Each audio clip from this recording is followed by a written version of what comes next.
Hello, friends. Welcome back to the channel. Thank you for joining me today for part 2 of my interview with Steven Horne. In part 1, he shared about his experiences with Jesus Christ and with doing emotional healing work with people and some of the experiences that those people have had. Today, he's going to share more experiences and clear messages that he received from Jesus Christ. Steven's links will be in the description. Thank you so much for watching. Here's Steven. I do have in my notes, I had written down that you received a couple more messages from Jesus, I think in other experiences that you Yes. had. One of them was about the true church, and the other was about love that sees all men as brothers and sisters. Do you want to share about those experiences? Yeah, I will. About a year after I had that experience of going into the light, because I was still part of the church I grew up in. I'd been, after my spiritual birth, through all of these emotional healing experiences, I was still part of the religion I was raised in. And after that, I began to question everything. Like, what does this mean? Why? And Jesus, and I kept hearing this thing, you don't need this stuff anymore. These are like lucky rabbit's feet for people who don't really have real faith. You have connected with source. You don't need all these little tools and everything anymore. All these rituals and doctrines and dogmas and all that stuff. And so after I've been struggling with this for almost a year, I had a dream. And Jesus was interviewing me. And in my church, your bishop would interview you to ask, are you doing the right things? You're being honest, you blah, blah. So, but Jesus said, Steven, what's my gospel? And I said, well, gospel is good news that you came into the world to open the doorway so that by us believing on you, we could experience a change in our heart. We could be changed from the inside out and receive your spirit. And by walking in that, we would have eternal life. And he says, yeah, that's right. So when's the last time you heard that taught in the church you go to? Well, not really. He says, my point exactly. So I says, I want you to leave the church and stand as an independent witness that the principles of my gospel function independently of all earthly institutions and priesthoods, that I am the keeper of the gate. I don't employ any servants there. And I have the power to save anyone who calls on my name, or to help anybody who calls on my name. And then when he told me, he says, my true church is all those who surrendered their hearts to me and are living in love. And I have them scattered through all religions, and they are the salt of the earth.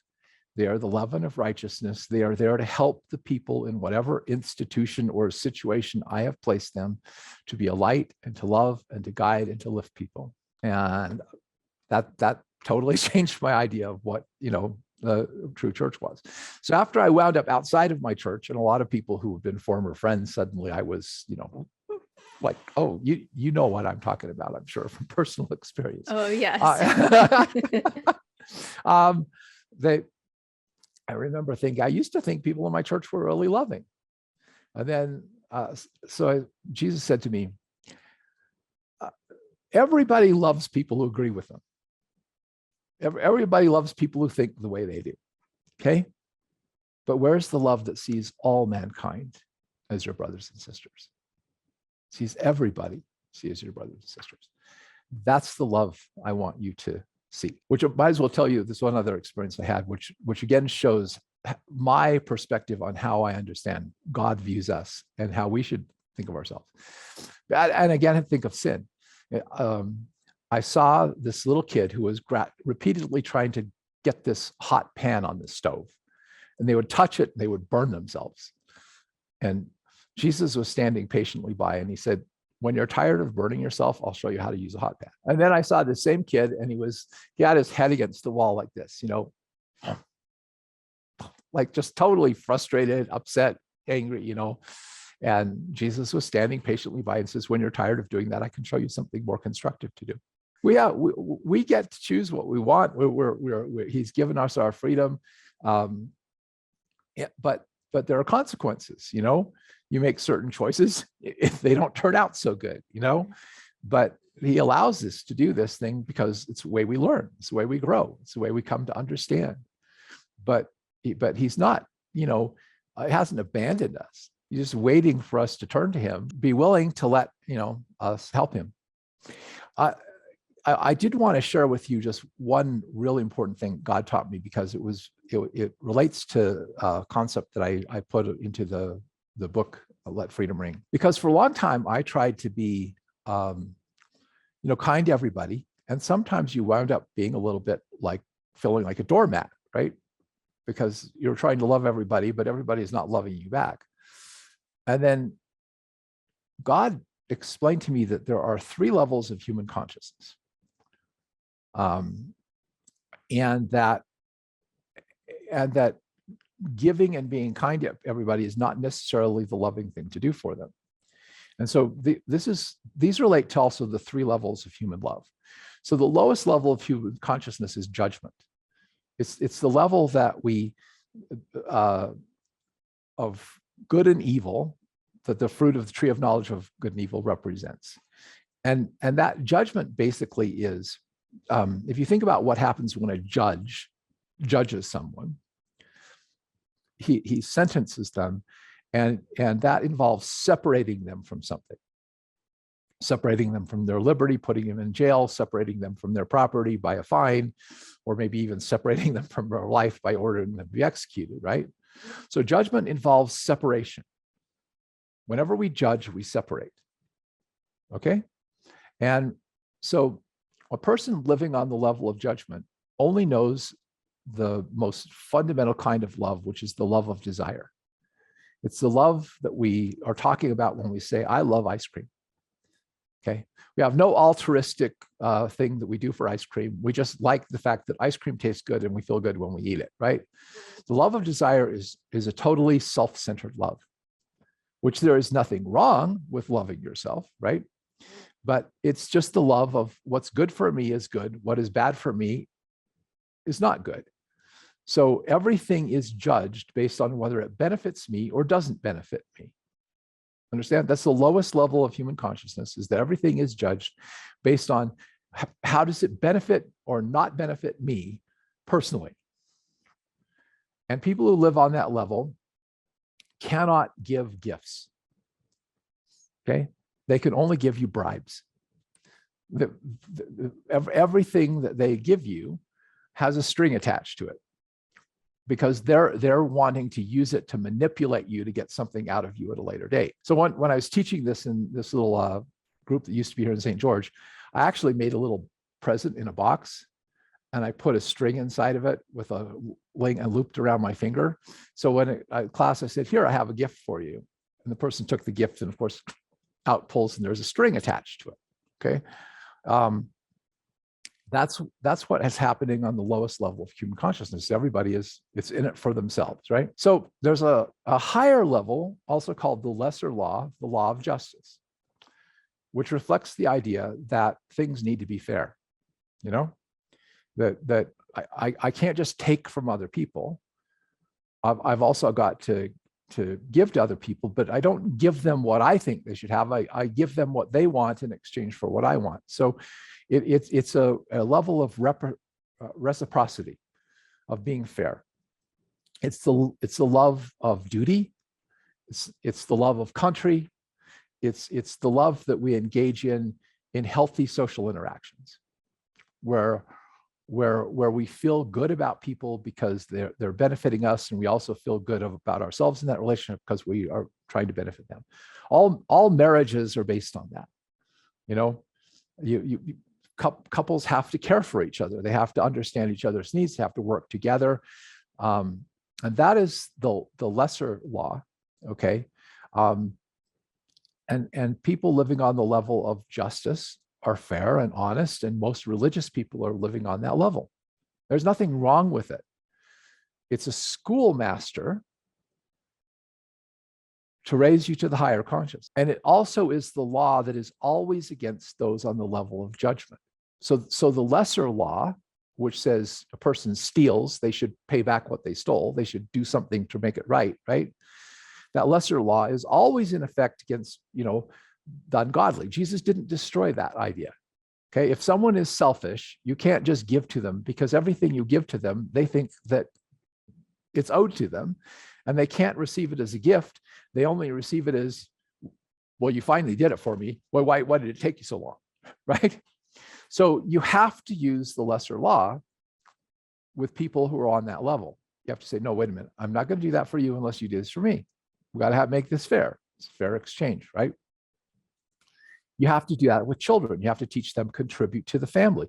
If you just give and give and give to your children, and you don't ever teach them rules or hold them accountable or have consequences to their misbehavior, they grow up to be selfish little brats, right? So that lesser law is there. But the higher law, okay, the law that Jesus comes to in the New Testament, the law of love, the law of charity. See, God is love, so God can't be anything but love. He doesn't love because of a reason. He loves because that is who he is. And there's this one book by a guy named Anthony DeMello that I really like. He said, if you think about a rose doesn't decide whether you're a good person or a bad person to smell good. Anybody who comes by can partake of fragrance. A lamp doesn't decide whether you're a good or bad person to give you light. The lamp gives you light because the lamp is a lamp, okay? And a tree doesn't give you shade because it likes you. It's the nature of a tree to give shade, even give shade to the person who's come to cut it down. So that is the level of love that comes from God. It is unconditional. There is no way of earning it. There's no way of deserving it. There's no way of earning enough brownie points to get it. It just is. And the only reason why you don't experience it is because you somehow think you have to earn it. You somehow think that I've got to be good enough to deserve it. But that level of love is where people give and receive. And God told me, if you want to elevate your consciousness, you have to work with people on the level of justice, but to elevate people's consciousness to higher levels, there are three things you can do. One, random acts of kindness. Just regularly do things for people with no thought of what's in it for you. Okay, you see someone in need, just do something nice for them. Second, be grateful for everything in your life. Everything, good or bad or whatever, okay? Because even the bad experiences can prove to our good. The third one, forgiveness. That's the third one. Forgive everybody for everything. Okay, that was the third one for the highest level of consciousness, because forgiveness is letting go of your right to the law of justice, principle of justice. We're on this journey of evolving in our consciousness, right? Through these levels. And we have to help other people to evolve in that consciousness depending on where they're at. And we need to work with them where they're at and help them in the way that they need to be helped, and not in the way we think they need to be helped. And that requires us to be able to have a little bit of divine intuition and introspection. That's really interesting listening to you to describe that, because it brings to mind a passage in Matthew, I think it's Matthew 5, where Jesus basically says that. He says, you've heard the law that said an eye for an eye and a tooth for a tooth, but I say, love your enemies.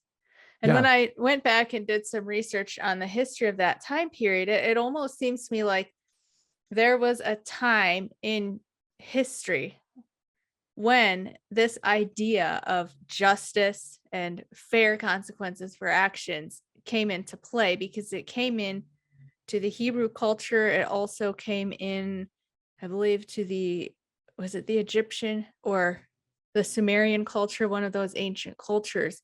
We're receiving like what I believe was this divine inspiration that we need to take it to the next level and make things fair and teach people to interact with each other fairly. But then when Jesus came along, he said there's actually a higher law, and it's forgiving and loving your enemies. So it reminded me of that when you're describing those levels. Yeah, and it's not that the lesser law is bad. Mm-hmm. It's the schoolmaster for people who are still stuck in self-centeredness. But to experience the true love of God and to move beyond that, you have to step into the higher realm. And that's the realm where you experience this love and light and joy, even when bad things are happening to you, which is kind of hard to explain to other people. Yeah. Thank you for sharing that. I just have one other question for you that I know people are going to ask me. And I'd like to hear your perspective on it. When you had your experience with Jesus and he told you that the true church is people who have accepted him into their heart, but they're scattered throughout the religions, then what does it mean to accept Jesus? Because a lot of people ask the question, well, what about if those people in other religions don't know about Jesus? Can they still accept Jesus somehow? Yeah, they can. That's actually the point. And one of my favorite stories for explaining that is from Raymond Moody's Life After Life, where he met the Jewish man who had been serving the other prisoners and helping everybody and whatnot, and had watched the Germans murder his family. And he decided that he would never again serve hate. He would only serve love. And see, the moment he made that decision to only serve love, he didn't accept Jesus in name. He accepted Jesus in reality. He accepted the light. He grafted himself into the vine to let Jesus start working through him. That's beautiful. Yeah, and I remember a story where a guy told of a near-death experience where he'd gone to a party where they were serving minute doses of strychnine to get high on, and he'd always had a thing, if a little is good, more is better. So he took a whole bunch and wound up DOA at the hospital. And he went into the light, and he met his grandfather, a Jewish rabbi. He said, "You're not supposed to be here. What are you doing? You're being an idiot, you know?" And he says, "Come with me." And he took him over this table. There were 12 men around this table. And he says, "These are the 12 great spiritual leaders of the earth. And this man at the head of this table is Jesus. He's the head of this group. I want you to hear what he has to say." And he said, "But Grandpa, we're Jewish." He said, "That was then. This is now. And pay attention to what Jesus has to tell you." See, it's stuff like that that I think blows a little bit of your traditional idea of what it means, you know, to truly walk in a Christian life. You know, when your grandpa who's a Jewish rabbi tells you to listen to Jesus, you know. That's so interesting. And you mentioned there was 12 people around the table. Yeah, do you think that's because a lot of times in near-death experiences, people see the council of 12 elders that help them plan their lives. Do you think it might be the same thing? Might be the same thing. I don't know. Very interesting to know that Jesus was one of those. Yeah.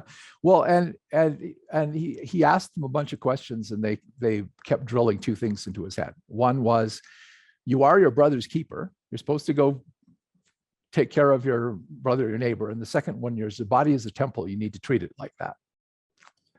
You know, and then he said they kicked him out, sent him back, and he was coming down, and his body's lying on the slab in the morgue, and he's coming down like this, and suddenly thinks, "Oh, I'm in the wrong position." So he flips over, and then he sat up, and he was naked on the slab in the morgue, and the person who was there about had a heart attack, and he said, "Where are my clothes?" But I love those stories because I think that we have too narrow an opinion of what God can do. We want to box God into our little viewpoint of what we think God can and cannot do. And I think God is much bigger than any of us can comprehend. And his plan and what he's doing is bigger than any of us can comprehend. Wow. And I remember one of the things that I got from that encounter with Jesus when I was in that unconditional love is I realized he loved everybody else the same way I do. So that if I had anger towards anybody, it was my problem, because he knew everything about them and he still loved them. So it was only the filter of my, self-centered reasoning that would make me not see them clearly and therefore not love them. So anytime I'm having trouble loving someone, I ask God to help me see them clearly. That's great advice. And see them for who they really are, and then that God helps me to forgive them and see them from a higher perspective and understand I don't know what they've been through. I don't know what journey they're on. I don't know what troubles they're dealing, and I can't judge them. Mhm. Yeah. Well, Steven, thank you so much for everything you've shared with us today. I've so enjoyed listening to you and hearing about your experiences. Would you like to share with people where they can get in touch with you? Yeah, I have a website, stevenhorne.com. It's mostly dedicated to natural healing, but I do have a free emotional healing course on there, and also have a series of videos on my YouTube channel, Herbal Education. You just look me up on YouTube as Steven Horne, with Steven with a V, Horne. And the videos are all there for the emotional healing class as well. So if you want to learn more about the emotional healing work, it's completely free to go through all the things that I tell, more of these stories, and also a lot of the tools I've used to help people that God has taught me over the years. So wonderful. I'll have all those links in the description. Are there any final words that you want to say before we go? yeah. Quote the founder of the church I used to grow up in, that a group was raised in: Christians should cease wrangling with each other and cultivate the spirit of love and friendship in their midst. And only in this way can the great millennial era of peace be brought to pass. We need to stop arguing, fighting over doctrine, and just understand we're here to love and serve each other and help each other. And if we know more than other people, ramming our understanding down their throats is not helping them. Where much is given, much is expected. The more we know, the more loving, kind, patient, tolerant, and forgiving we should be. Thank you so much. That sums everything up perfectly.